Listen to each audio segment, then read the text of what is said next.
we are excited about tomorrow. We're going to scrimmage a little bit, so the guys are ready to do that. I thought we had a good practice today, and we were in spiders, so we were trying to save a little bit of the hitting because we're going to be hitting a lot tomorrow. So I thought they were really focused. That's what I wanted to see: focus and attention to detail, and they did that. What can the fans expect to see tomorrow? They're going to see very vanilla and see our guys play. We'll substitute a lot of guys in and try to see some younger guys and some guys that haven't played as many snaps play a little bit more tomorrow. Sounds like you guys had a canceled autograph session afterwards. Is that like an NCAA thing? Or? No, it's an NCAA rule, yeah. That new NCAA rule where it's a dead period from August 1st to August 31st. So if a high school kid walked down or a high school parent walked down and we said hi to them, we're against NCAA rules. So, the NCAA, I understand why they did that, but that's not the intent. So they need to relook at that for fans and that type of situation. So, how do you feel like your defensive line is progressing and coming together here in the first few days? I'll find out a little bit more Saturday. I thought they did well yesterday, and we'll find a little bit more Saturday when we get a little bit more scrimmage type situation. How does Javier look? He's looked good. He's looked good. He's moving around good. He's looked good. We'll see a little bit more tomorrow. How's Dante Wigley look? Dante's made some plays.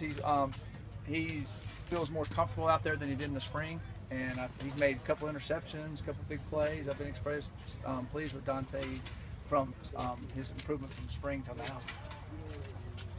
With Darian Rakestraw going over to defense and Eddie Lopez over to offense, are those in the experimental stage at this point? No, that's permanent. What would have you seen from each of those guys? In The other day I thought that our first day in pads, I thought that Eddie Lopez did a really good job blocking at the tight end spot. He's understanding what's going on. He runs pretty good and catches. He has good eye-hand coordination. He's a basketball player in high school, so his hand-eye coordination's good. So I was pleased with his catching ability and all the drills and everything. And then Rakestraw, he's long and athletic, and he made some plays and done some things there. And we just need to keep him coming along. I think he's recruited by a lot of schools to be a corner out of high school too. He played both ways all the time, so he's fine with it. And I've been pleased with what he's done. Tomorrow will be a big day for him and Eddie, doing some stuff in the scrimmage. Eddie mentioned that he's trying to lose some weight. What would be an ideal weight for him in that role? He looks good right now. He's moving around pretty good.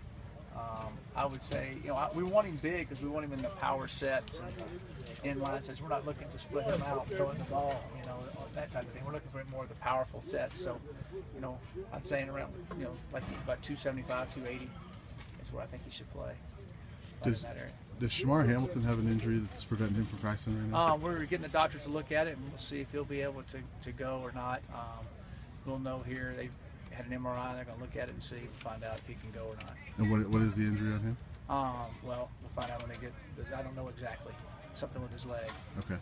Coach, you yourself have spent your whole career around various DB groups. You in college were a safety. Right. You've coached various DB groups. Being that you've kind of seen it all, what's the biggest piece of advice or message you kind of send to this young group going into the season?